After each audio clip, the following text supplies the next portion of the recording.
Hello दोस्तों, कैसे हैं आप। मैं अभी हूँ घाटकोपर स्टेशन पे। सुबह के 5:30 बज चुके हैं और मैं अभी जा रहा हूँ CST। मेरा दोस्त वहाँ पे खड़ा है, इनफैक्ट मेरी वेट कर रहा है, बिकॉज हम लोग आज जा रहे हैं खोपोली गगनगिरी महाराज।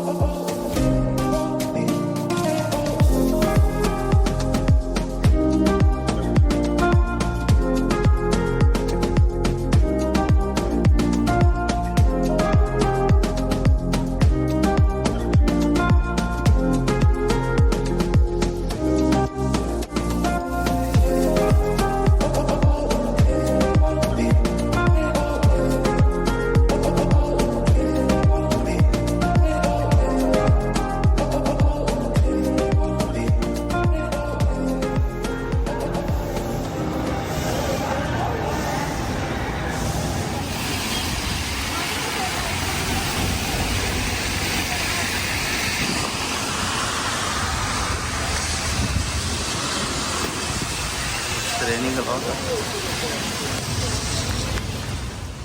हम लोग जा रहे हैं आज खोपोली, गगनगिरी महाराज का जो मठ है खोपोली में, वहाँ पे। तो वहाँ पे जाके देखेंगे अभी कैसा है। आज का मौसम तो बहुत ख़तरनाक है, बारिश पड़ रही है बहुत बाहर।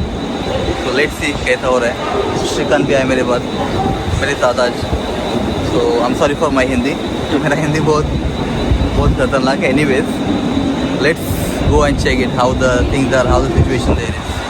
See you there on the road.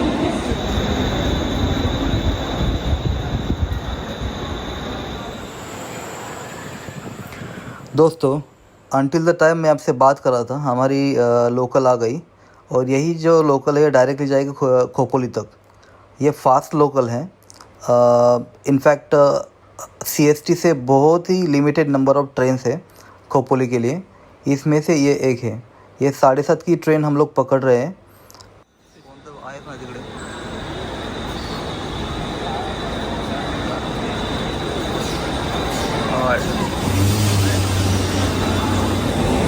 Okay, again हम लोग अभी है CST में। सुबह के कितने बजे? 7:20, राइट? 7:20, 7:30 बजे की हम लोग की ट्रेन है। ये जो हम लोग ने अभी ट्रेन पकड़ी है लोकल, तो हम लोग जाएंगे यहाँ से खोपोली। और खोपोली से I don't know, may be bye walk और बाय ऑटो रिक्शा। लेट्स को वहाँ पे जाके देखेंगे अभी। तो चले चलते, चलिए।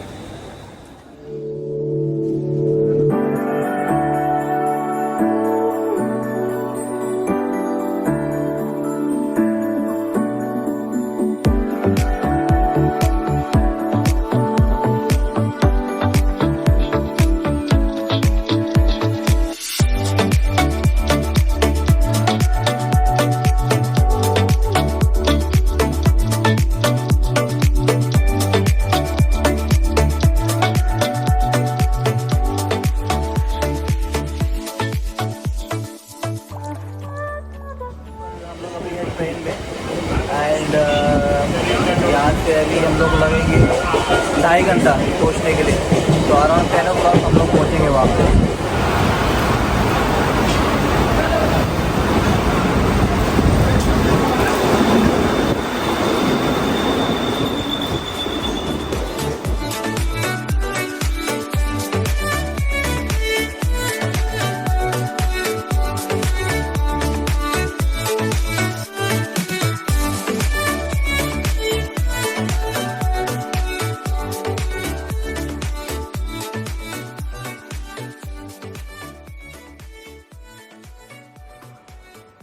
तो दोस्तों, चलिए कुछ इन्फॉर्मेशन की बात करते हैं।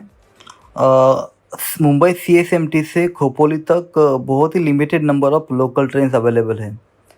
उसमें से जो पहली ट्रेन है वो है 4:30 की, दूसरी ट्रेन है वो है 7:30 जिसमें हम लोग बैठे हैं। 7 से 8 या फिर 9 ट्रेन है इनफैक्ट पूरे दिन में। उसका स्केड्यूल मैं यहाँ पे ऊपर स्क्रीनशॉट पे लगा दिया है, तो आप पॉज करके देख सकते हैं। हम लोग ने वांगनी और नेरुल क्रॉस किया और उसके बाद ट्रेन रुकी थी, बिकॉज़ एक मेल ट्रेन थी वो क्रॉस हो रही थी नेक्स्ट ट्रैक से, तो उसके लिए यहाँ पे ट्रेन को रुकना पड़ा। बट उसी टाइम पे मुझे एक क्यूट सा एक सीन दिखाई दिया, जहाँ पे लड़की ये अपने कुत्ते को नहला रही थी।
ओके दोस्तों, तो थोड़ी देर में हम लोग ने पड़सदरी एक स्टेशन है, लोकल स्टेशन है, वो क्रॉस किया और आगे जाके मुझे मुंबई पुणे जो एक्सप्रेस ट्रेन का टनल है वो दिखा। That was very exciting in fact. और थोड़ा सा आगे बढ़े तो कई भैंसें दिखाई दी जो ताज़ी हरी घास खा रही थी। चारों तरफ हरियाली। सच में बरसात के मौसम में गांव की ज़िंदगी कितनी सुकून भरी लगती है।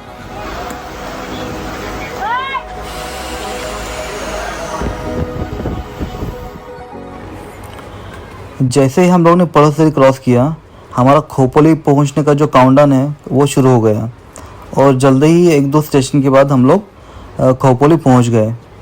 यहाँ से बाहर ही आपको इमीडिएटली रिक्शा स्टैंड मिल जाता है। ये रिक्शा आपको डायरेक्टली ये जो मठ है गगनगिरी महाराज जी का, वहाँ तक लेके जा सकती है। खोपोली पहुँचने के बाद सबसे पहला टास्क यही था कि कुछ तो खाना है, बिकॉज हम लोगों ने सुबह से कुछ खाया नहीं था और भूख बहुत लगी थी। दोस्तों, ये सब जर्नी दिखाने का एक ही इंटेंशन है कि आप सभी लोगों को एक अच्छी सी इन्फॉर्मेशन दे दूँ कि आपको मुंबई सीएसटी से खोपोली तक कैसे जाना है, कितने ट्रेन्स अवेलेबल है, कितने बजे की ट्रेन अवेलेबल है और खोपोली में क्या अवेलेबल है, खोपोली स्टेशन के बाद बाहर कैसा सीन है, कहाँ से रिक्शा लेनी है और वहाँ से आश्रम कितना दूर है। इसके बाद हम लोगों ने फटाफट नाश्ता किया। मैंने लिया था मिसल पाव और मेरे दोस्त ने भी लिया था मिसल पाव। इनफैक्ट यहाँ पे हम लोग ने चाय पिया। चाय तो बहुत टेस्टी था, इसलिए हम लोग ने और एक बार चाय मंगाया और फटाफट रिक्शा पकड़ के हम लोग पहुँच गए गगनगिरी महाराज आश्रम खोपोली।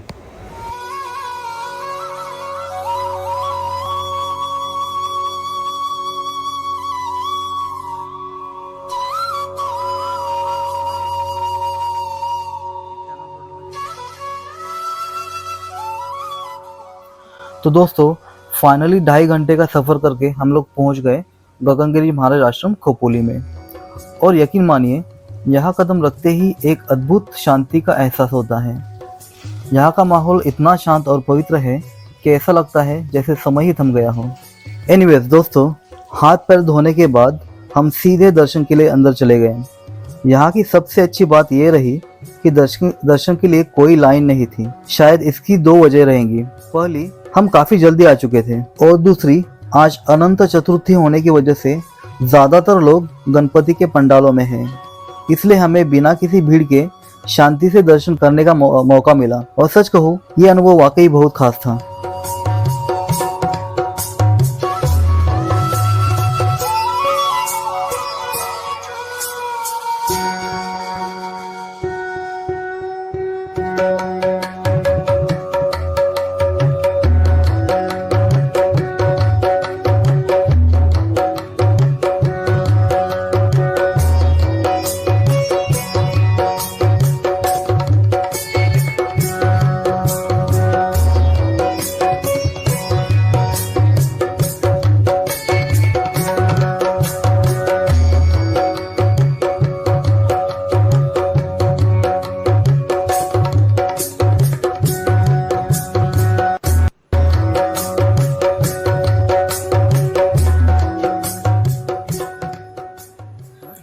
दोस्तों, ये है आश्रम के अंदर के कुछ खूबसूरत नज़ारे।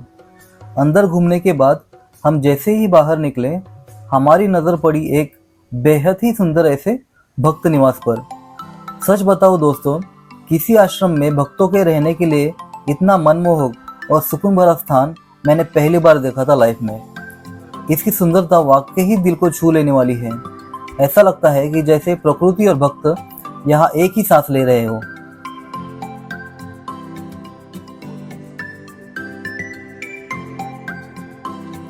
दोस्तों, जब मैंने यहाँ रुकने के बारे में जानकारी ली तो पता चला कि इस खूबसूरत जगह पर रहने का किराया 2000 रुपये प्रति रात है। एक कमरे में 4 सिंगल बेड्स दिए गए हैं, यानी 4 लोग आराम से रह सकते हैं। लेकिन एक बात ध्यान में रखें, अगर कोई आपको बोले कि यहाँ का रूम सिर्फ 500 रुपये प्रति रात में मिलता है तो कृपया उस बात पर यकीन मत करें या फिर ध्यान मत दें, क्योंकि मैं जो आपको जानकारी दे रहा हूँ वो बिल्कुल ऑथेंटिकेट और कंफर्म है। दोस्तों, मैं आपको ये सब आश्रम की जानकारी पूरे डिटेल में दे रहा हूँ। जैसे ही हमने भक्त निवास छोड़ा, हम उस गुफा की ओर बढ़े जहाँ श्री गगनगिरी महाराज ने समाधि ली थी। रास्ते में आपको कार पार्किंग की सुविधाएं दिखेगी। थोड़ा आगे चल के अत्यंत साफ सुथरे और सामान्य शौचालय मिलेंगे। और सबसे अच्छी बात यह है कि ये सभी सुविधाएं जो है वो पूरी तरह से निःशुल्क हैं और बहुत ही अच्छे से मेंटेन हुई है। हम आगे बढ़े तो एक बायोगैस का प्रोजेक्ट भी नज़र आया। थोड़ी दूरी पर हमें एक गौशाला मिली जहाँ कई गाय सुकून से चल रहे थे। नज़ारा वाकई मन को बहुत शांत करने वाला था।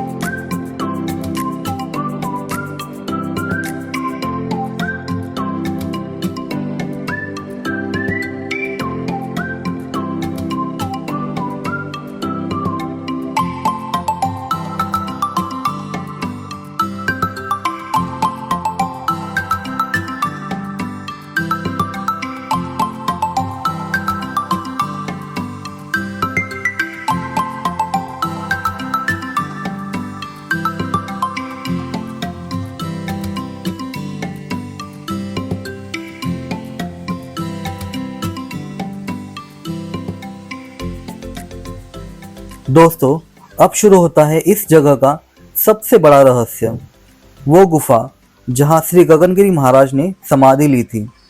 जैसे ही हम पहाड़ की ओर चढ़ने लगे, अचानक बारिश बहुत तेज हो गई। रास्ते फिसलन भरे लगने लगे, लेकिन दिल में एक अलग ही उत्साह और ऊर्जा थी।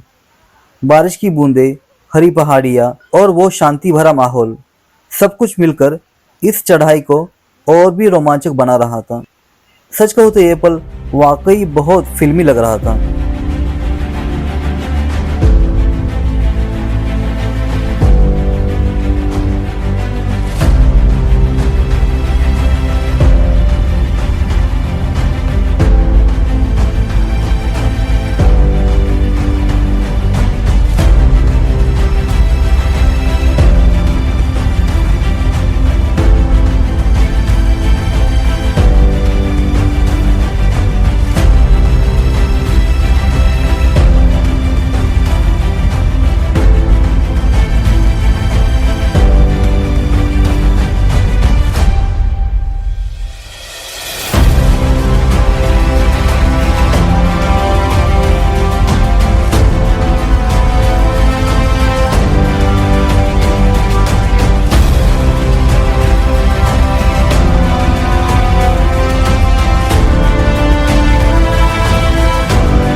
करते ही समय जैसे ठहर ही जाता है। बस शांति, भक्ति और अद्भुत ऊर्जा। मुंबई की भाग दौड़ भरी जिंदगी से सिर्फ 2 घंटे की दूरी पर छुपा यह आश्रम एक ऐसा स्थान है जो न सिर्फ खूबसूरत है बल्कि भीतर तक उतरकर आपको बदल देता है। अगर आप भी शांति, आध्यात्म और प्रकृति को एक साथ महसूस करना चाहते हैं तो गगनगिरी महाराज का आश्रम आपका इंतजार कर रहा है खोपोली में।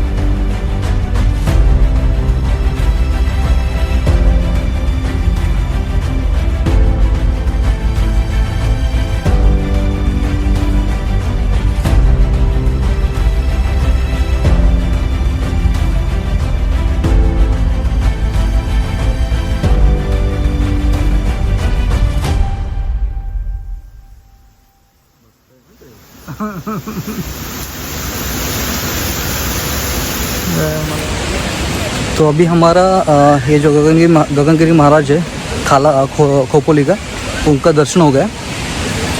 It was very good. वहाँ पे कोई भीड़ नहीं थी ज़्यादा। मैं आपको दिखाऊंगा ये अभी वीडियो में। And it's very scenic place. यहाँ पे बहुत सारे वाटरफॉल्स है, मंकीज़ है, देन डॉग्स, पीकॉक्स तो आपको थोड़ा सा बस चलने में आपको ध्यान रखना है, because you are walking without shoes here. Shoes allowed नहीं है इस रोड पे। पूरा ये जो डांबर का रोड देख रहे हैं पीछे मेरे आप, वहाँ पे शूज़ अलाउड नहीं है।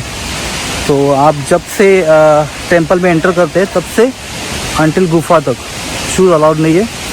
तो जिनको पॉसिबल है बस वही लोग आइए, जिनको पॉसिबल नहीं विदाउट शूज़ वॉक करने का वो मत आइए। तो again thank you so much.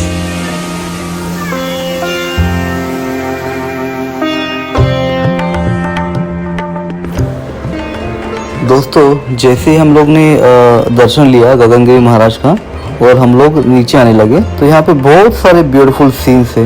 लोग अच्छे से वाटरफॉल में नहा रहे थे। फिर नीचे और आए हम लोग, तो यहाँ से जो वाटरफॉल के सीन्स थे वो भी बहुत ही ब्यूटीफुल थे।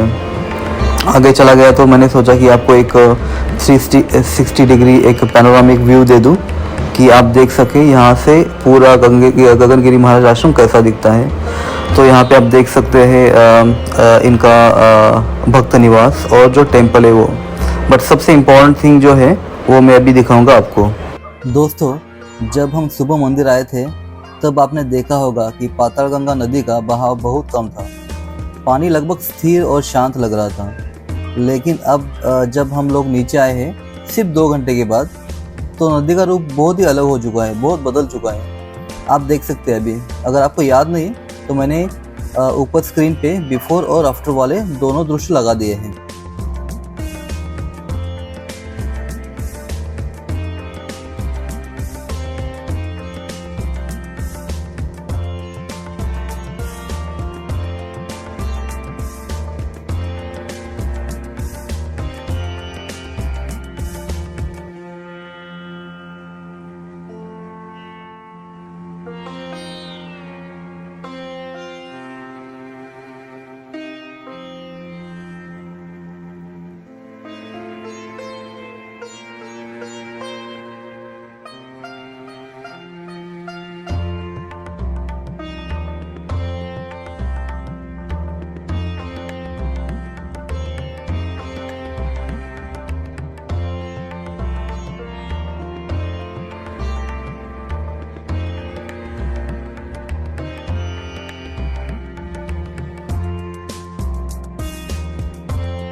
दोस्तों इस ब्यूटीफुल जगह के शानदार अनुभव को समाप्त करने के बाद मैंने सोचा क्यों ना आपको आसपास के कुछ नज़ारे भी दिखाए जाएं।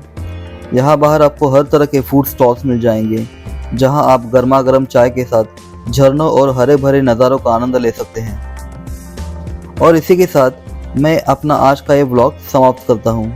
उम्मीद है आपको यह व्लॉग पसंद आया होगा। मिलते हैं अगले रोमांचक व्लॉग में दिल्ली सीरीज़ के साथ।